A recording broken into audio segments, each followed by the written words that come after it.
Meeting of the Fire and Police Commission to order. Ms. Clerk, may we have a roll call? Commissioner LaPuz. Here. Commissioner Jones. Aquí. Commissioner Dozer. Here. Vice Chair Hill is absent. Chair Herlinger. Here, present. Thank you. Okay. Madam Clerk, are there any changes to the agenda? No changes to the agenda. Okay. Do we have any cards for public comment on matters that are not on today's agenda? No public comment received. Okay.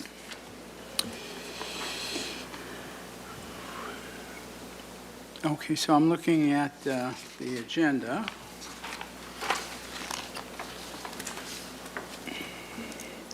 So we have the approval of the meeting minutes from July 24th.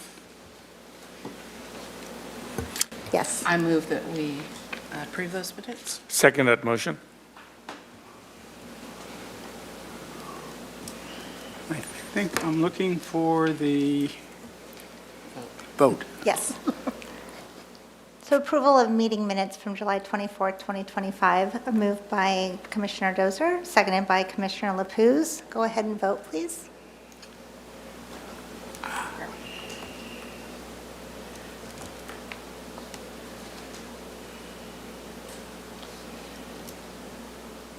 And motion passes. Madam Clerk, can we have the next agenda item? Six. Item number 6, overview of Neighborhood Improvement Task Force. And Chair Herlinger, I just wanted to take a moment to let you and the commission know. So these two agenda items are really showcasing the collaborative work that both the fire and the police department do with other departments in the city in response to priority issues and concerns citywide. So we wanted to elevate that work because obviously it takes just as much work to be a partner and a collaborator as it does to be a lead. And both of these task forces are internal to the city. So I think it also educates the broader public about the work that we do and how we triage their needs and priorities as well. Okay. Welcome. Good afternoon. Good afternoon, Chair Herlinger and Commissioners. My name is Chris Clark. I'm an environmental services specialist in our Sustainability and Resilience Department. And I administer the Neighborhood Task Force, and I'll be giving you an overview of that tonight.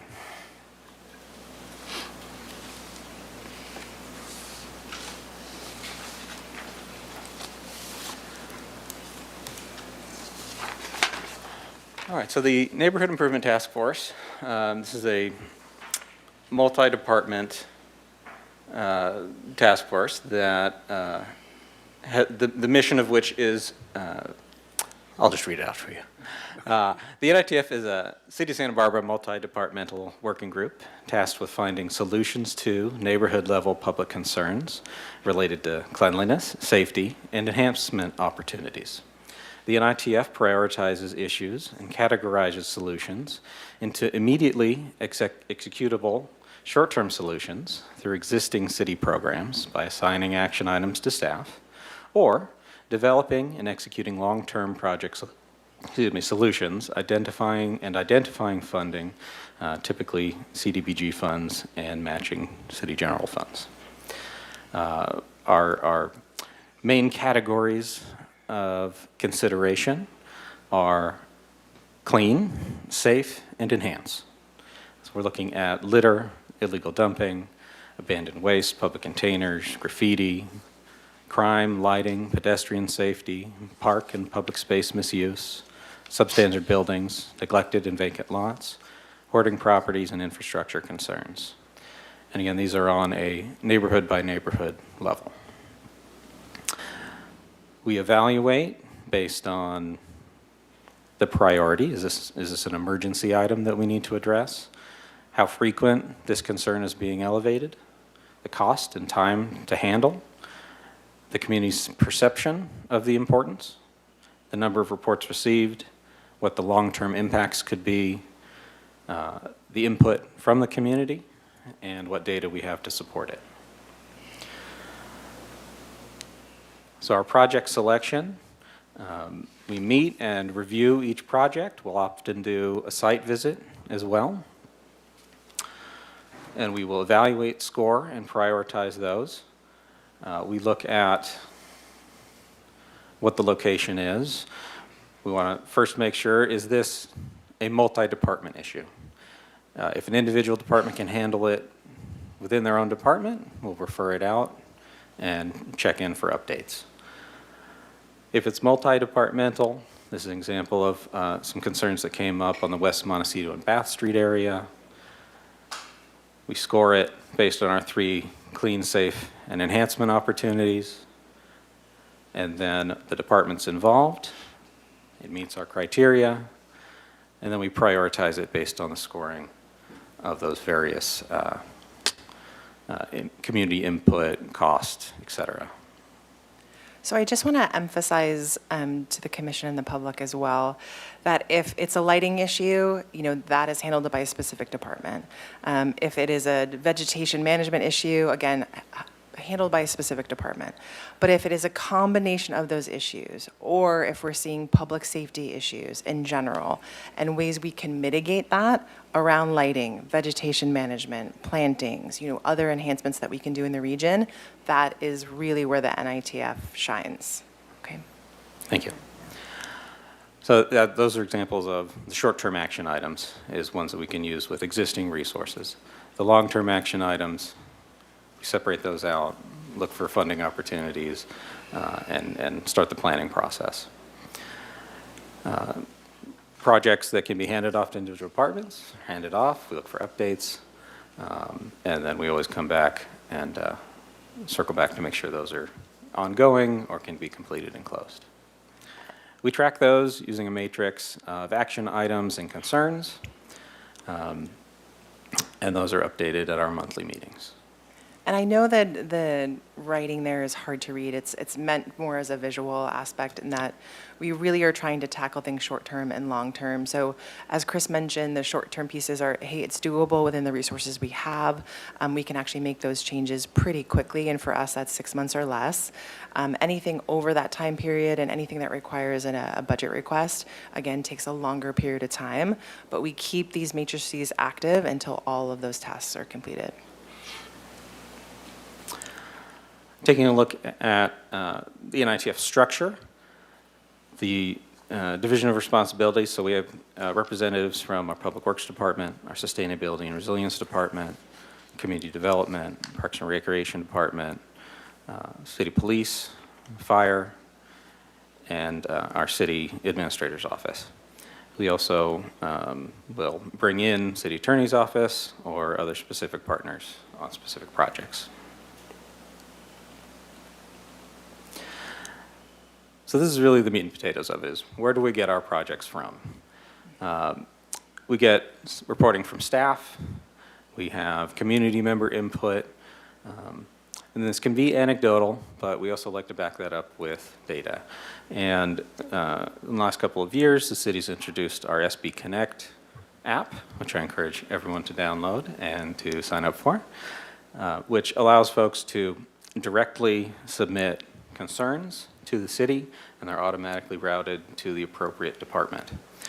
The NITF is able to bring all of that data together and look for patterns and do analysis to try to determine what are general concerns for neighborhoods, et cetera. The map before you shows the city's various different neighborhoods. Each little colored dot on there represents a concern that has been submitted to the city. I have things color-coded in purple, the lighter colors being there are fewer concerns being reported, the darker colors meaning we have a higher density of concerns being reported. This particular map shows, includes reports from city staff, and I'm going to move over to this map showing only concerns coming from the public, so city staff reports have been excluded. Still fairly similar, but we can see Oak Park, West Side neighborhoods, East Side neighborhoods, downtown, those are the areas that we want to be looking more closely into to see what types of concerns are being reported and how we might be able to best address those. I'm going to take us on a tour of some of our recently completed projects. We have here Cacique and Elise House. This was primarily a landscaping issue, but we were having a considerable amount of illegal dumping, homeless encampments, litter, etc. This is an area where it was sort of unclear whose responsibility it was to maintain this area. It's sort of a merging of Caltrans and city right-of-way, so it needed some clearing up.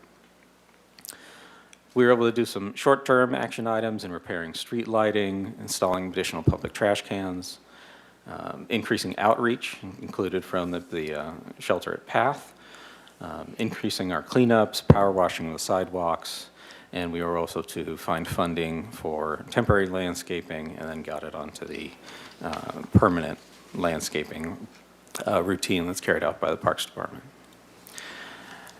Things the way it looked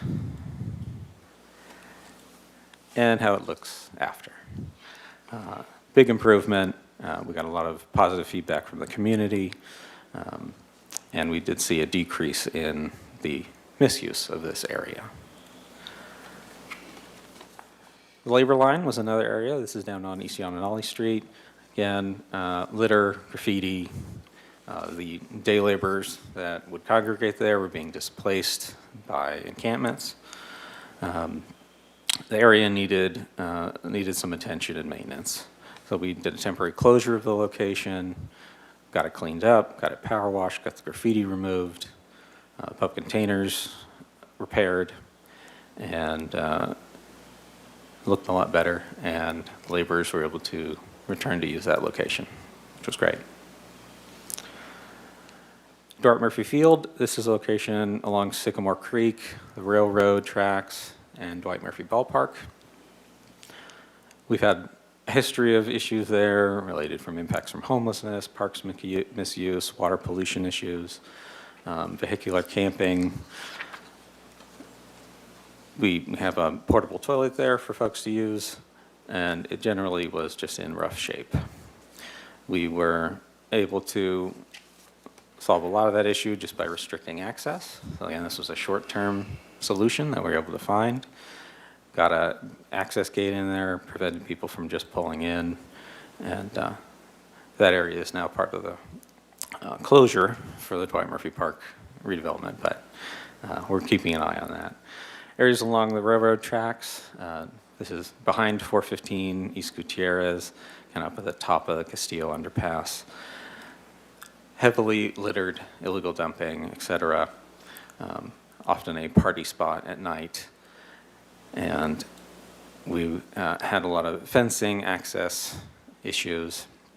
We were able to partner with Caltrans and for them to prioritize some of their fencing funding to be located at that location. And they put in this beautiful black fencing, and that area is now looking much better. Anapamu Street pedestrian footbridge, there were concerns from pedestrians using the bridge, particularly at night, encampments underneath, impacts to the creek. We were able to increase cleanups and also, again, get some upgrades to the fencing. And we have had a decrease in the amount of issues being reported in that location. This is the end of Oak Avenue. This was an area that had no gates or fencing, so we were able to just install a fence there at this location and make some improvements. Euclid Avenue had some lighting concerns, overnight parking concerns, homeless impacts, particularly in the creek area. We were able to get some lighting installed, and there was a abandoned water distribution pipe that spanned the creek at this location, which was allowing access into the vegetated part of the creek. We were able to have our water department get that removed, and we've seen an improvement in people misusing that space as well. And this I want to elevate because it's such a great partnership of what we were able to address short-term versus long-term. So these improvements were done over the last year, and then starting in 2027 is the broader sidewalk safety enhancement project that will be started and completed in that neighborhood as well. East De La Guerra, this is the area between the junior high and the Armory building. This area has had a lot of impacts from vehicular homelessness, illegal dumping, overflowing public containers. We've done our sustainability and resilience departments, put some outreach signage out there to try to discourage folks from litter, to be a good neighbor. And we've had a significant amount of outreach to the vehicular homeless in that area. And this is an area that we're seeing some ongoing concerns, and we're continuing to address.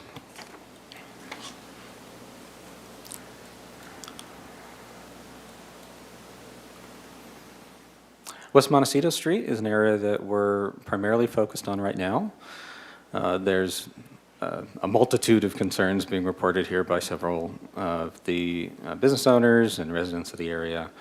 Oversized vehicle concerns, encampments, litter, illegal dumping, unused newsstands, lighting, parking, etc. So there's a number of short-term items here. We were able to get new leases in the newsstand. Litter and sidewalk power washing is ongoing, and we're continuing to do outreach to the property owners for general beautification efforts. In the long term, we're looking at redoing the fencing and landscaping here at the Bath Street cul-de-sac, some of the undeveloped properties in the area. We're trying to work with the property owners there to make improvements. And we're also trying to look at how we can enhance some of the gateways into the city, including here at the Amtrak station, making this a more enticing and beautiful location as you're getting off the train coming into Santa Barbara for the first time. And with that, we're going to reiterate that the NITF is aligning with the Neighborhood Advisory Council, and we're trying to work hand in hand in having communication between the neighborhoods, the NAC, and the NITF. I'll be happy to take any questions. And I'll add there, the Neighborhood Advisory Council is 13 total members. We have 10 currently, so we're still recruiting. They meet monthly at 6 o'clock, and they rotate between the Louise Lowry Davis Center and the Franklin Center. But they're rebuilding momentum as well and really representing those neighborhood interests and priorities as Chris mentioned. Okay, do I have any comments or questions from commissioners?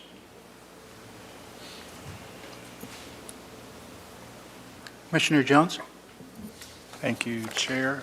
Thank you, Mr. Clark, for your information and for the work. I just had a couple quick questions, if I could just 5 minutes. Oh, so the selection, when you're determining what projects to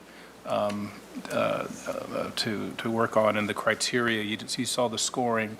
Is it a matter of like, do all those factors have to be checked, all those boxes checked for it to become something a project that you were going to be taking on? Does that make sense? Like, so you had you had the scoring, like you had the 0, 1, 0, 1, 0, 1, and they were all check 1. Do they all have to meet that criteria, or is there a certain threshold? Yeah, Chair Harlinger, Commissioner Jones. The selection criteria for the clean, safe, enhanced, multi-departmental, we just want to see that it's touching one of those things. Then for the priority calculations, then we're actually looking at a scoring to see, how we're going to prioritize which project we're going to be looking at. Right. And I'll add to, every neighborhood wants priority attention, right, for a variety of reasons. So this is our ability to gauge kind of what we can tackle in any given year. Nothing is left behind, but it's just kind of where we elevate certain projects and how we respond to community concerns in the other areas as well. Great, thank you. Another quick question. The map of the city with the different areas and the reporting, yes, thank you. Does that does the number of reports at all, is there any correlation with population of this respective areas?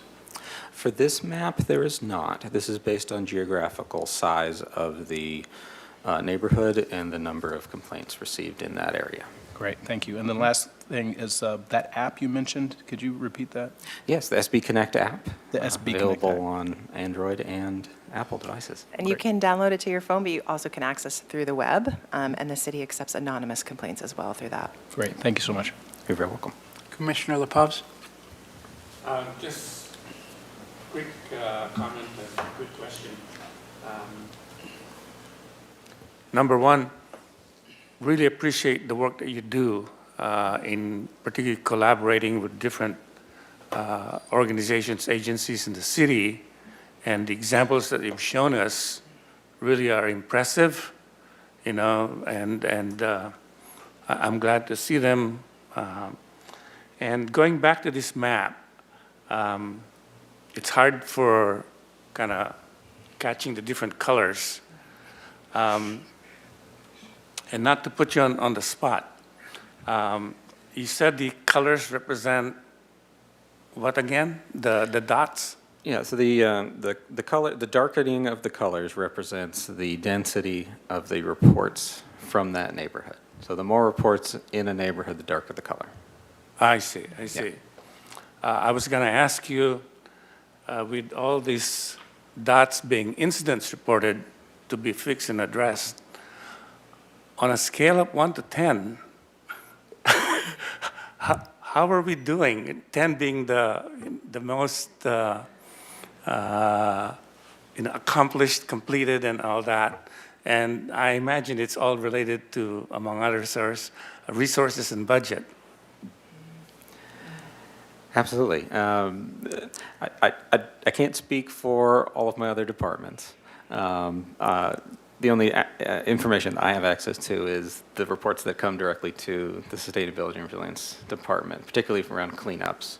And I can say that we respond to and address every single complaint that we get. And is this map provided to the different council members? God. Different versions of this map are available through the Sustainability and Resilience website. We have a public-facing dashboard that links directly to, again, just within our department. The reports that come in and the work that we complete can all be viewed on that website. Thank you. I'll also say that within the SB Connect app itself, members of the public are able to see other reports that have been submitted, apart from reports that have been selected as being private, which is also an option. So you can report anonymously, and you can also ask that your report be made private. And in the application, you'll get responses of where the status of the concern or complaint is, and we try to close that loop as much as we can. Obviously, some of the requests take longer to address, and so we're working on trying to close that loop as well, the longer loop. Commissioner Dozer? You sort of answered my question with that. I was curious if you handle complaints or concerns sequentially from beginning to end and then move to the next one, or if you have the capacity to handle more, like several at one time. Thank you for the question. Again, speaking for sustainability and resilience, we are able to handle quite a large volume of requests that come in. We have our own staff that go out and submit requests as well, looking for illegal dumping, litter, et cetera. And we always want the public to, if you see it, please submit it and report it. We will get it taken care of. And Commissioner Dozer, I'll speak on behalf of several other departments that, yes, simultaneously, we're working on multiple requests at any time. We can get requests through animal services, parking control and enforcement, fire prevention, and beyond. So we're working all of those areas as much as we can across the city. Yeah. Great. And again, the request from the public can be made on the app that Commissioner Jones asked. SB Connect. Perfect. Thank you. Commissioner LaPaz? One last follow-up. One last follow-up. Is it possible to overlay on this map, which I think is fantastic, the instance for police calls and fire department calls? And I think My hypothesis is that there's probably some correlation, but I don't know what that correlation is. And Assistant Chief Arroyo might be able to answer that better, but we could look at the crime map. I'm not sure about calls for service. I don't think I could turn this on. So, commissioners, we do have a crime mapping system that you can actually see yourself or anybody in the community can see, and it is available. We could overlay that, but I honestly think it might get a little too busy. Most of the areas that our partners work in, we work in as well. So I think that you would see the correlation that you're looking for, and that would be my best answer. But the community crime map is available online to anyone. Okay, thank you. And I'll add even more so, public safety is the #1 reason why we're tackling a lot of the issues in these neighborhoods. Yeah. So I had a question about the map with all the dots. What period of time does that cover? This map represents requests that have come in through SB Connect over the last 2 years, since the app became live. Okay.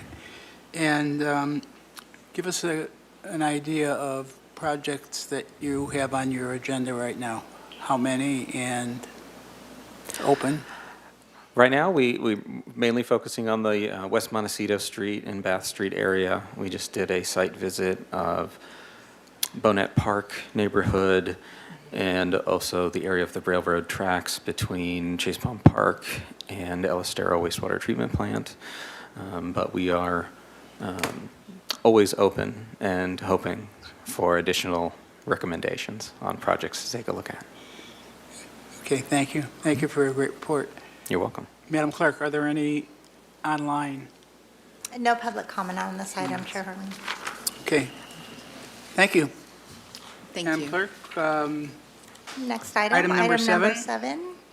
Overview of collaborative efforts between fire prevention and building and safety divisions to address substandard and unsafe buildings.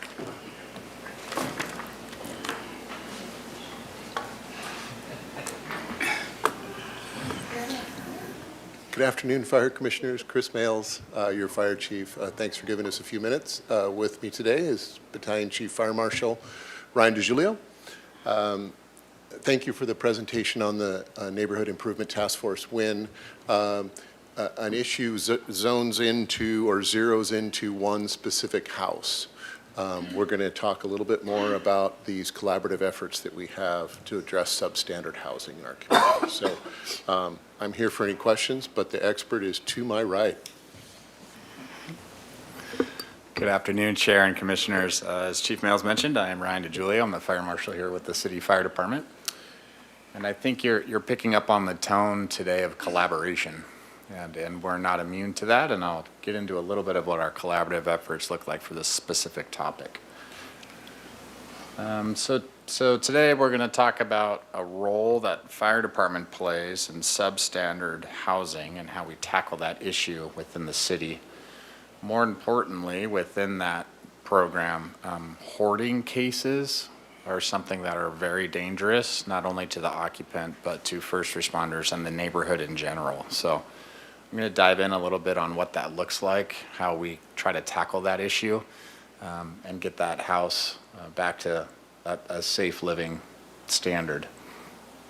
Again, it's a big collaborative effort. We, along with Building and Safety and the Planning Department and the City Attorney's Office, are kind of the lead collaboration team when it comes to hoarding cases.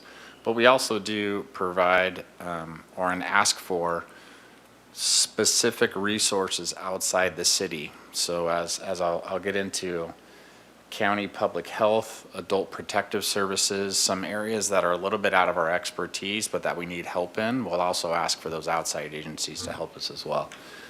And then I'll go through a little bit of the process of trying to gain compliance in some of these difficult cases.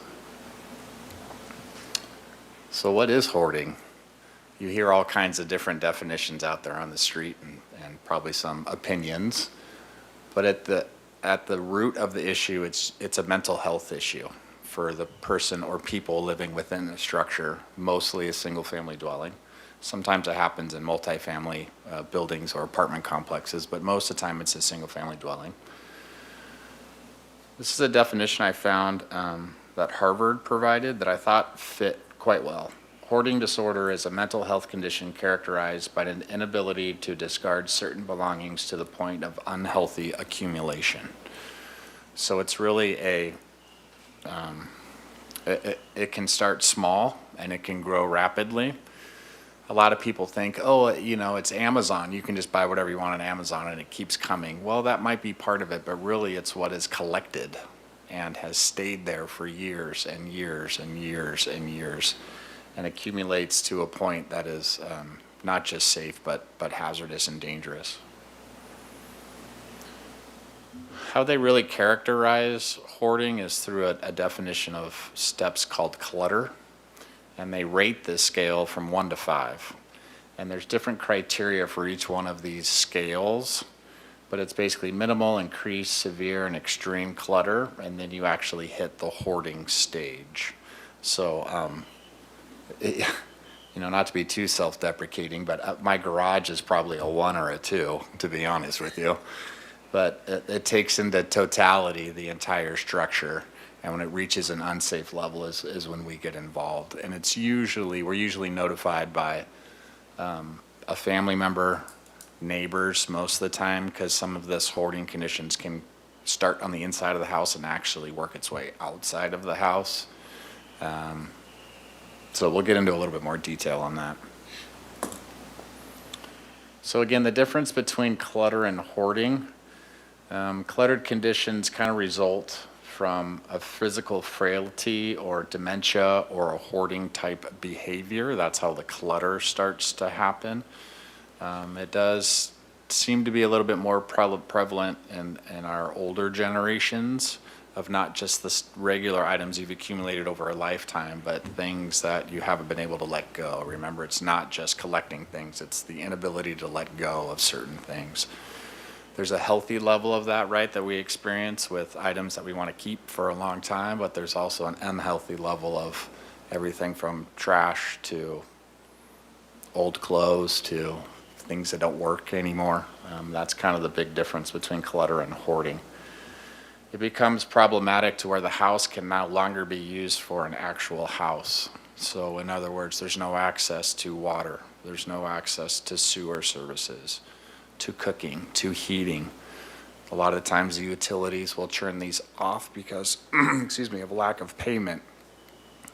So now you're actually introducing more hazardous conditions by having somebody who's suffering from hoarding use open flames in their house to produce heat.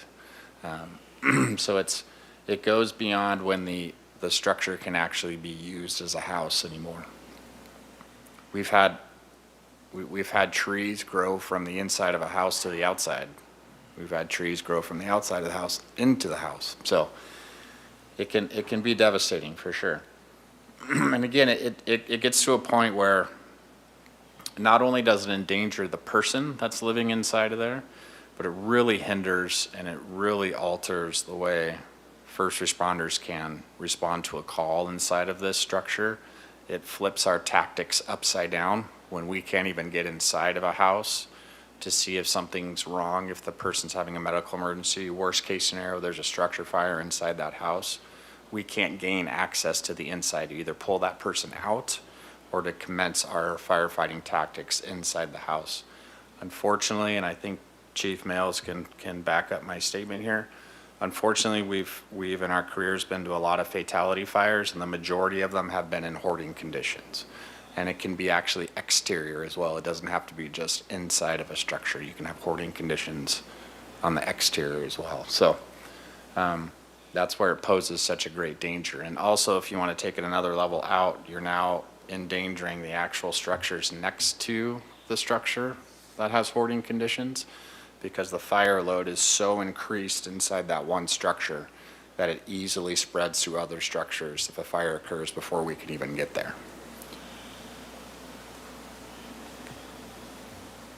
Here's an example of kind of that clutter scale. This one actually goes to 9, but it gives you an idea of some of the conditions you can walk in and use this kind of scale to determine what kind of clutter conditions we're looking at. Now, this is just clutter. This is not the hoarding stage yet. So, you know, somebody with common sense can pretty much look at that scale and go, what does everyday life look like for the conditions that are there? How many families are living here? How many occupants are in here? To the point where you can't even see the other wall on the other side of the room.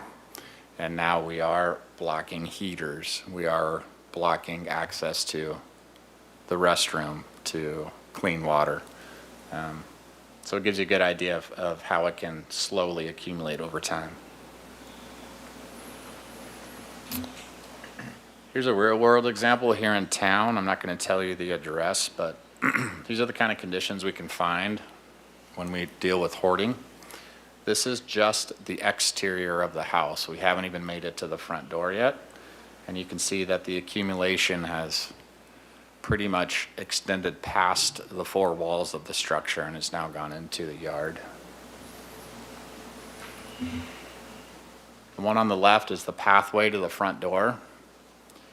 And the picture on the right is what you encounter when you make your way finally through that front door. The light you see coming through the room on the picture on the right is actually a hole in the roof because the structure is dilapidated so much. So picture yourself at 4 o'clock in the morning if you're a police officer or a firefighter trying to gain access into this house. It becomes extremely difficult. Some more examples. So this is beyond clutter at this point, right? We're well beyond that nine panel picture we saw before. We're in hoarding conditions now. So this is what a typical hoarding condition can look like.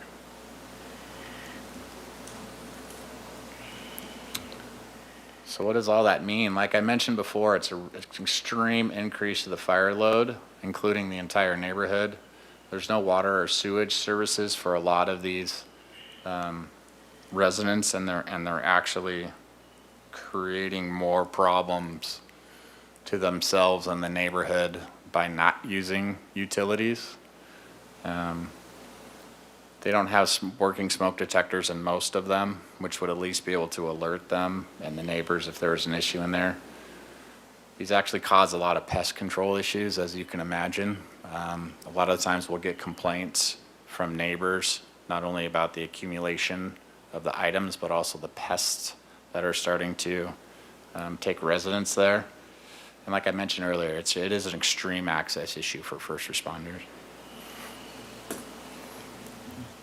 So like Mr. Clark and the Neighborhood Enforcement or Improvement Task Force, we also have a checklist when it comes to hoarding conditions.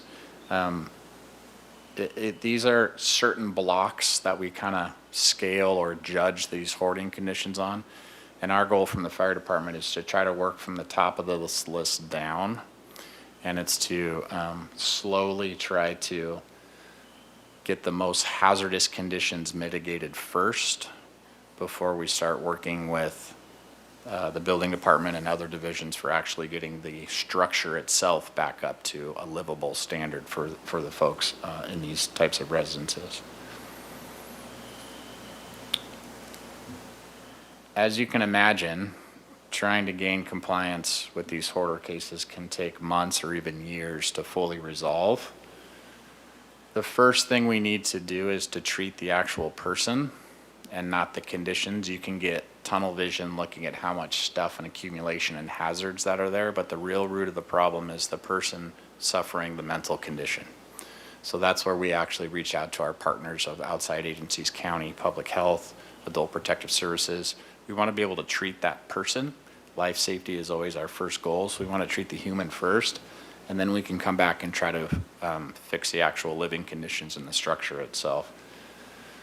It takes a big team and a lot of time and a lot of hours to try to get there.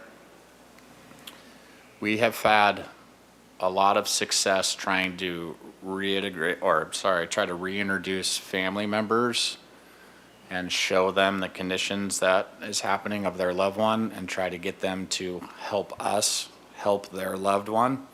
It's a very tough mental condition. I've been at some of these before where they will try to throw one item away at a time, and it can take all day to struggle to throw one item away. So if we can get family and close friends, that way we're kind of taking the government aspect out of it, which may look punitive, but bringing back in, that, again, that human component of we're trying to help you live a better life and live in safer conditions. It's difficult. It takes a long time. So that's one of the roles we play in this collaborative effort when it comes to hoarding conditions. So happy to take any questions you may have. Okay, questions from commissioners? Is there any? Okay, Commissioner Jones. Thank you. Thank you very much for the report and for the work. Rather sobering, to say the least. And I appreciate as you started and ended your presentation with really kind of grounding it in a humane approach in terms of mental health and wellness. So I just want to acknowledge that. I really appreciate that. How do you know? Like, how do you know where to go? Is it because it's almost reported, or someone's, like the outdoor picture that you saw? I think I actually know where that is, but I'm not going to say anything because I remember going past it. But how do you determine where you need to go? I think we're both going to answer that. Just from a personal experience on an engine company, these people tend to be very isolated and isolating. Many of them remain in their houses and spend very little time outside, little interaction with neighbors. I know somebody lives there, but I haven't seen them in a while. They tend to be very self-sufficient, and they don't want to attract any attention to themselves. So, for example, they may not call 911 for what somebody else may call 911 for, because they don't want the attention. Oftentimes, it'll come from a neighbor, and oftentimes it'll come from a family member. But keep in mind that this may be very strategic on the person's part to continue to isolate the family over a period of time so that they don't come to the house to see what conditions they're in. As Ryan said, it really is a very long process. To say that we use kid gloves would be an understatement. We're very, very caring. Ryan said it best, it could take all day for somebody to get rid of one thing. One thing you didn't see in the pictures, which I'm going to just go back to a story very quickly. I went on a structure fire one time in the middle of the night. We made access through the front door. We opened the front door. I went in on my hands and knees and immediately just hit what I thought was a brick wall. I'm like, why is there a wall in front of this door? And when we finally were able to get the fire knocked down, there were about 6 feet high of newspapers piled up all over. It was literally a wall of newspapers. And so in that situation, the person had no close relatives, no known friends, and it just became something that was a very long process to take care of. Yeah, thanks, Chief Mills. And I'll just couple that too with a lot of them are neighbor complaint driven. We do get a fair handful from engine companies. So when they do finally respond to a medical emergency or a call for service at that house, they will call us, the on-call fire investigators, to come out there and look at it because we still have exigent circumstances to enter the home and to be able to start the process. Without that, it's a lengthy process to get either consent from that person, which they don't like to hand out because they're living in isolation, or going down an administrative warrant path, which again is that balance between being punitive and being helpful. So, How prevalent would you say this is in Santa Barbara? I can only speak to the ones we know of. Right. So I would say there's probably more than you want to know. I wouldn't say it's, at a catastrophic level, but even one, in our eyes, could be the one that Chief Mills mentioned. When a call for service does come, it's not going to go great. Okay, thank you. My last question, you talked about the image with the clutter scale, and then a couple previous slides to that, there were the levels of hoarding. Is there a correlation between the clutter scale, like, or how do you determine the levels of hoarding? Is it the clutter scale pay into that, or is there something else that kind of factors in? Yeah, good question, Commissioner Jones. There's a couple other factors that come into play. Some of that lack of utilities and basic public service to the structure itself plays a role in that scale too. So it's not just the items, it's the actual condition of the structure as well. And you put that in the matrix, and that's what comes up with the different levels of clutter until we get to the hoarding scale of there's no more water, there's no more sewer, the accumulation's too much, so on and so forth. So there is a different, almost like what Mr. Clark was talking about, there's a little bit of a point matrix scale to come up with those 5 different levels. All right, thank you very much. Commissioner Dozer? My questions are coming from kind of an approach to understand what citizens can do if they're aware of this or they suspect this. And I just want to make sure everyone understands, clutter, hoarding is not a crime. So the approach that you're taking obviously is a wonderful humanistic approach with kindness, compassion, and a whole lot of patience. You mentioned an administrative warrant. What can you do if the resident does not want help, does not give consent, does not want you to do anything, and there have not been calls for service for any reason or for intervention? What can you do? Yeah, thanks, Commissioner Dozer. As you know, we don't do anything in a vacuum, so we can open an enforcement case that's driven by either the fire code, penal code, building and safety, different violations of said code, but it can rise to, and it has risen to, the level of where we have to take it over to the city attorney's office to find legal manners to either, I think they've done receivership on a couple of them, Attorney Doimus, and I'd be I'll happy let to him answer take it that. from there. Sure. Chair Hollinger, Commissioner Dozier. So yes, we start obviously with the most humane way, notices, working with the individual, trying to find any family to help. I mean, that entire process. If those lines of communication and cooperation are just shut down, obviously it is a very serious public health safety concern. It's not only the first responders, but as you can see from the pictures, the accumulation of stuff, fires, everything else could spread, it could affect the neighborhood. So what would happen with that is if they were not to abate those violations, we would apply for what's called a receivership with the court. It's a civil process, and the court would then appoint a court-appointed receiver who would actually have control of the property. They would, obviously force the individual to leave the property, would then get different services to abate and clean the entire violation. And what happened then is in order for the person who owns the home to recover the property again, they would have to pay the entire cost back to the city's cost, the receiver's cost, all the money that would incur to do that. If they do not, they would then lose the property. It would be put up for public auction, and then the money paid off in terms of the selling of the house would go to for the city and the public agencies and the receiver and the court to recover its costs. Anything left over would go to the homeowner. So there are methods and ways. That's a method, obviously, of last resort.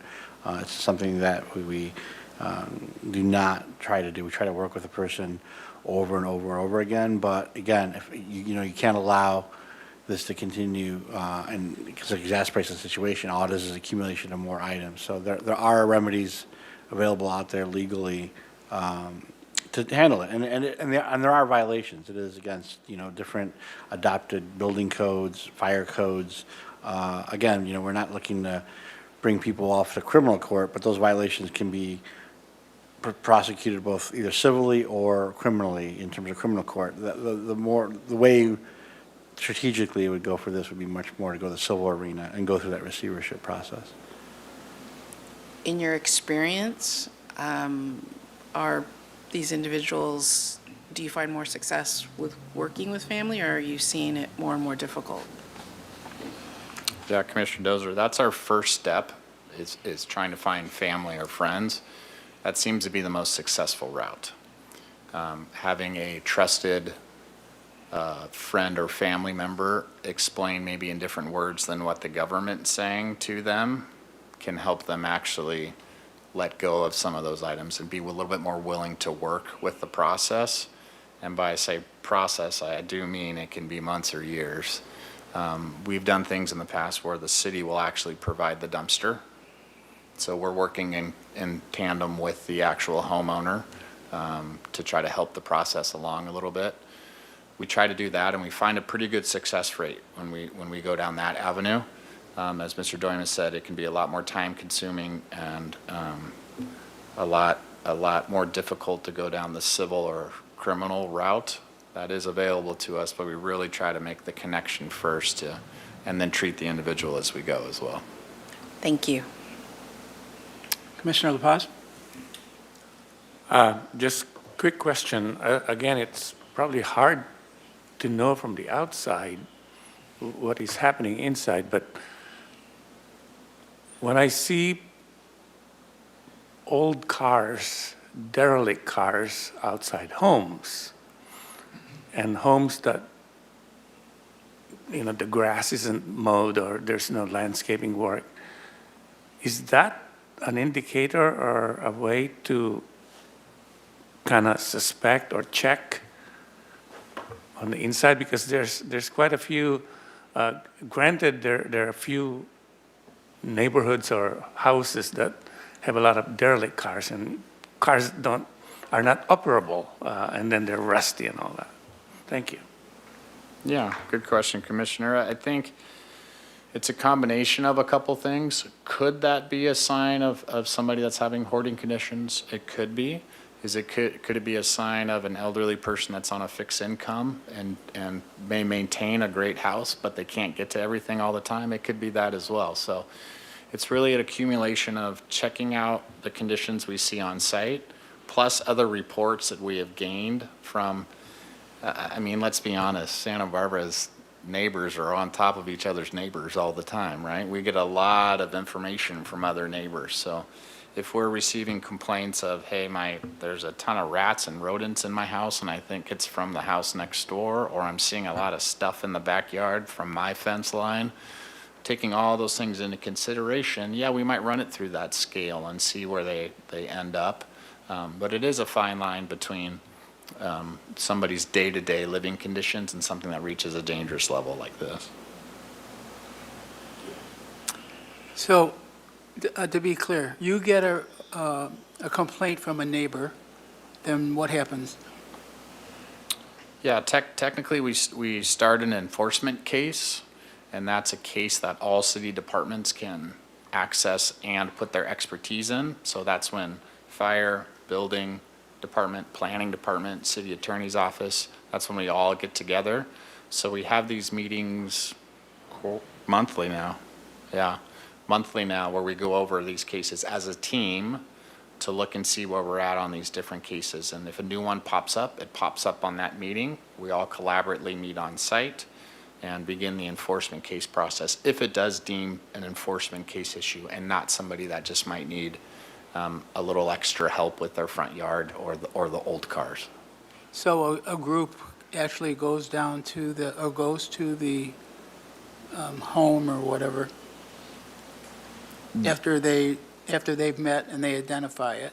Mm-hmm. Who goes and has the initial contact with the homeowner? That whole team will go out and make a site visit and try to gain consent from that homeowner to, well, first off, it's very difficult to even have a conversation with some of these people because they are shut-ins, a lot of them. Mm-hmm. And then it's trying to gain consent to photograph the area, see what kind of conditions we're dealing with. If we can't go down that route, then we will go down the family route.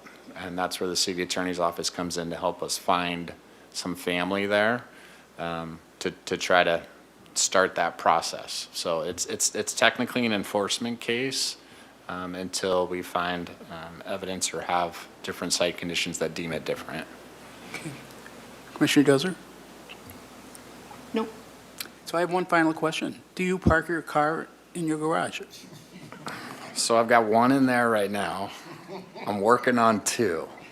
So next meeting, I hope to show you a picture of both cars in the garage. Okay, thank you. Do we have any online No public comment on this item. comments? Okay, thank you very much. Thank you. Okay, we're gonna Item move- number 8. Item number 8, response to Santa Barbara County Civil Grand Jury Report on e-bikes in Santa Barbara. It's an informational only report.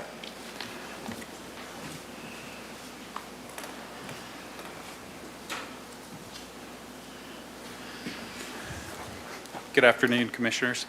I'm Commander Chris Payne. I'm the Patrol Division Commander for the Police Department, and wanted to come down to go over the grand jury report with all of you, and more importantly, the city's response to this report. I think all of you have had an opportunity to read and go over this report, but to kind of go over it in summary, I think that we acknowledge the police department and the city that we agree with most of the report. And we've actually already taken steps to address several of the items that were listed in the report. And I just wanted to be here to answer some of your questions and delve into any of the specific items that you need or desire clarification on.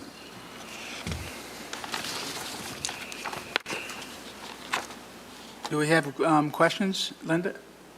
Commissioner Dozer? No, I think you haven't cleared the screen. You got to hit your button, Okay. your button, blue button there. Why don't you take us through Yeah. just summary of some of the findings? I'm not sure everybody has reviewed the report. Okay, absolutely. So going over the response, starting with the first finding, it notates that the city of Santa Barbara has adopted a municipal code ordinance to address e-bikes, e-conveyances, and bicycles as well. That includes not only our public roadways, but also non-roadway, right-of-way type areas, for example, the State Street Promenade, bike paths, and other areas that don't allow vehicular travel. The encouragement was that we focus on a strategy to increase enforcement areas in high-traffic areas, to achieve, to achieve higher visibility, and to have the most positive impact that we can on trying to increase safety through compliance and through enforcement. This had already been implemented by the police department. We have already strategically started deploying officers. Mainly, it's our traffic unit and our community action team, which are our officers that ride the bicycles. We conduct, on average, we're trying to do 2 hours a day between the two units. So they typically alternate on the day of the week.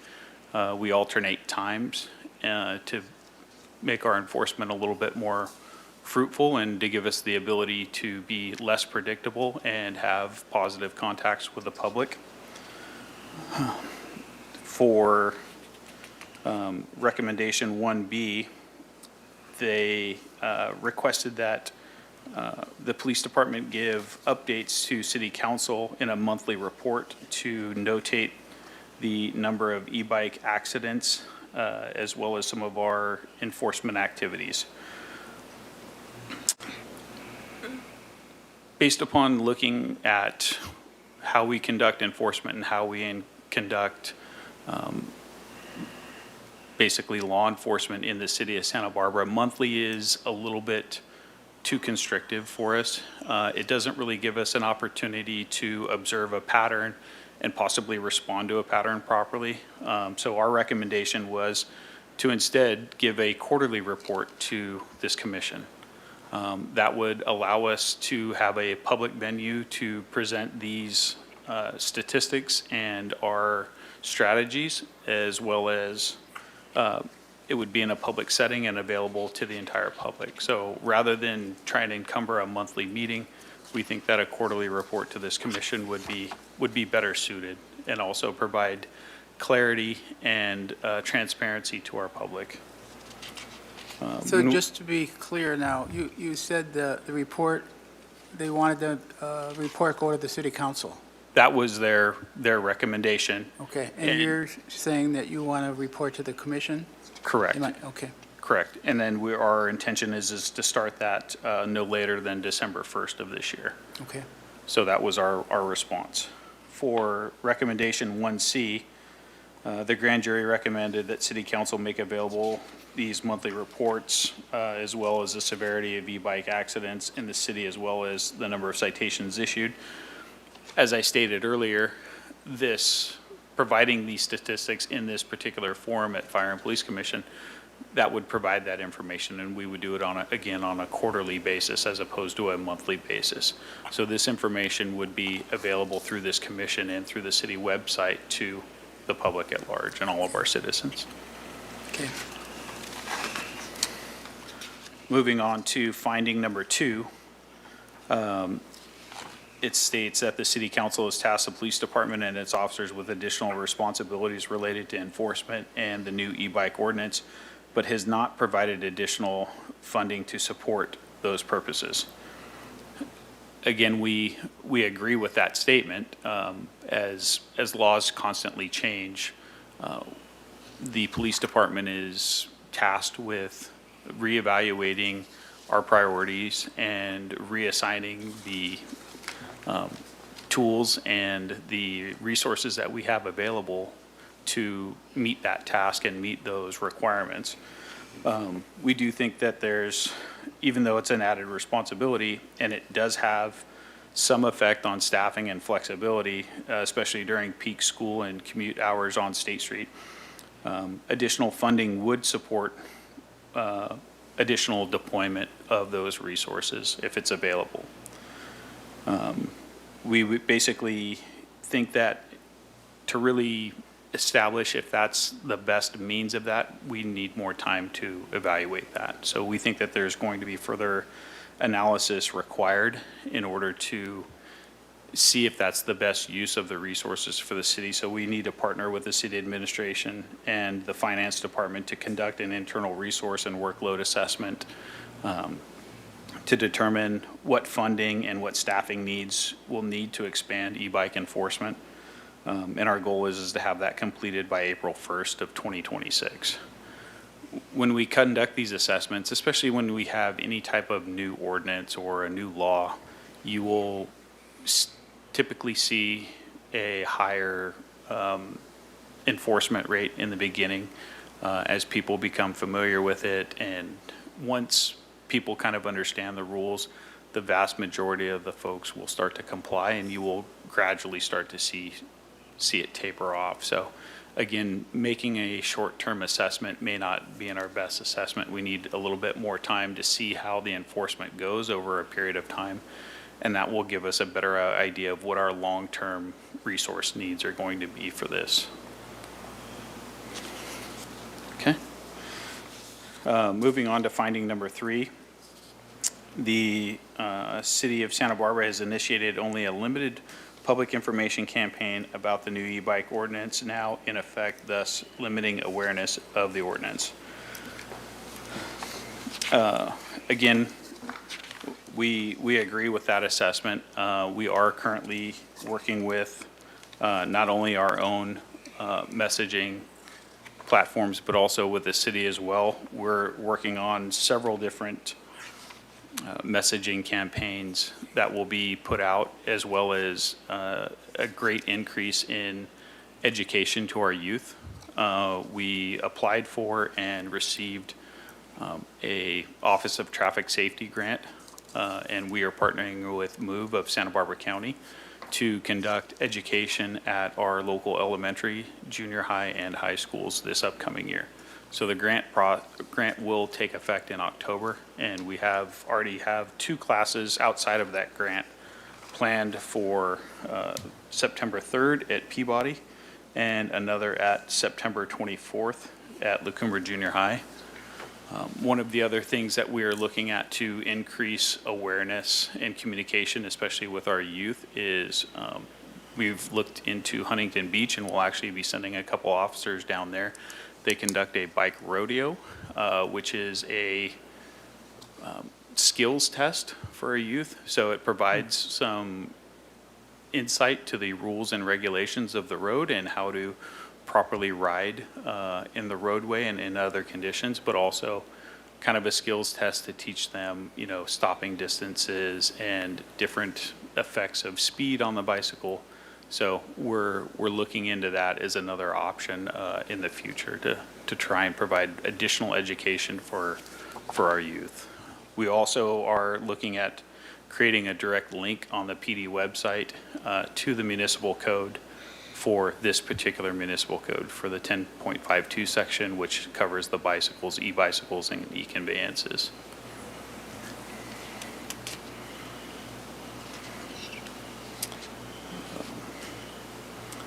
Let's see. For There's just one more.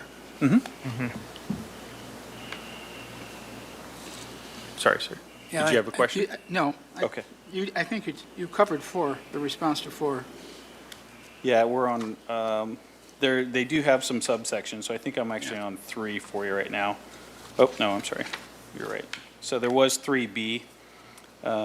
Again, that the jury recommends Santa Barbara City Council invite the cooperation and participation of secondary schools in Santa Barbara Unified School Districts, as well as private organizations, e-bike education, neighboring cities, including Goleta, local businesses, for expanded public outreach and e-bike safety and laws now in effect. Again, we've already started on that. Our initial e-bike classes that were put on by our traffic department at the local schools did include the Rad Bike e-bike company. We have worked with, obviously, Santa Barbara Unified School District to get into those schools. And we've also worked with the Sheriff's Department, who is the law enforcement agency for the city of Goleta. They've participated in some of ours and started to mimic those trainings out in Goleta school districts. So that is, has already been implemented and is ongoing. For number 4, the Santa Barbara Police Department has recently expanded its outreach in Santa Barbara Unified School District to instruct students in e-bike safety laws, which is a positive development. Again, agreed with that. I think I've spoke to that, but we're proud of our partnerships of being with the school district, with CADA, and with several of the Move Santa Barbara County, in addition to our other internal departments, such as transportation, streets, sustainability. We've worked with all of our internal departments as well to try and expand the education and establish an ordinance that's fair and provides for safety for the community. And then lastly, in conclusion, the city of Santa Barbara remains committed to supporting safe integration of e-bikes into our transportation system. We thank the grand jury for their detailed report and thoughtful recommendations. We look forward to continuing our work and to protect, educate all who live, work, and ride in Santa Barbara. Good. Thank you. Questions from commissioners?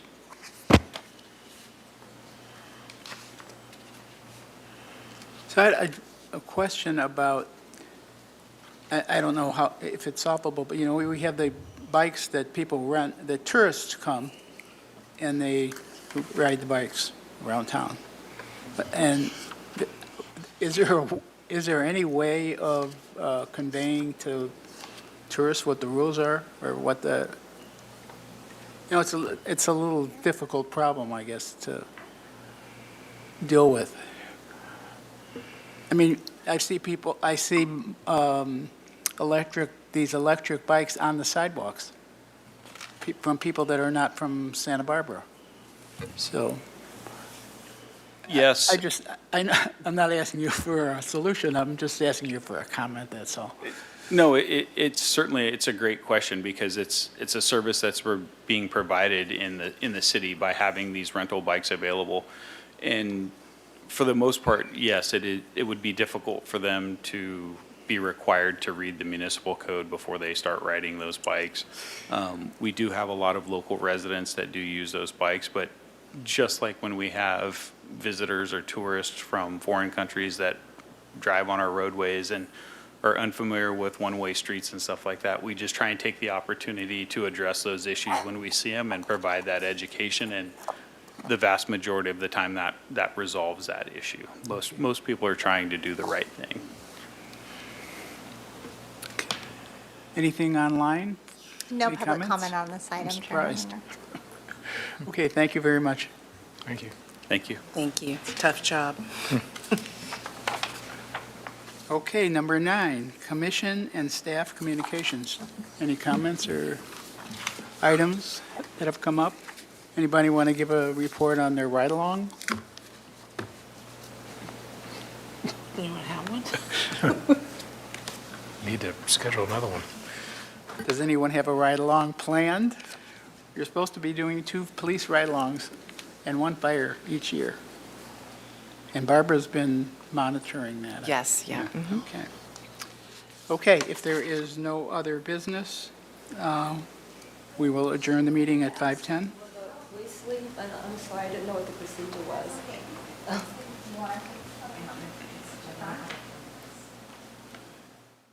Oh, we ended.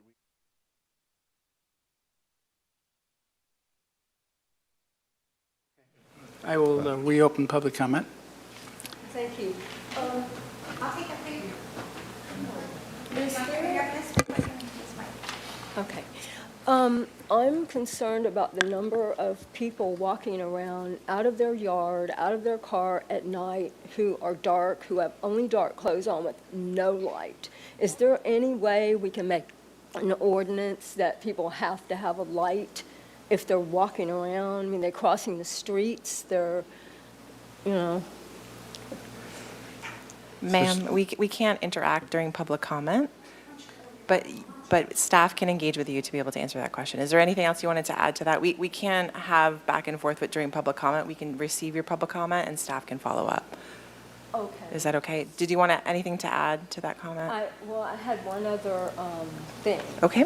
Okay, so increasingly in the handicap parking spots, people without placards or tags are parking on the grid or in the spot, or they're just blocking. I've had to wait in the last few weeks twice, 20 minutes for somebody to come and move their car before I could even get out of my spot. I called the police once or twice, which I hated to do, and they didn't have time for someone to come, of course. So I'm wondering, is there a parking enforcement department maybe I should be calling or something? There is, and staff can follow up with you after. Thank you Okay. so much. Okay, We thank appreciate you. it. Okay, we'll close public comment and adjourn the meeting.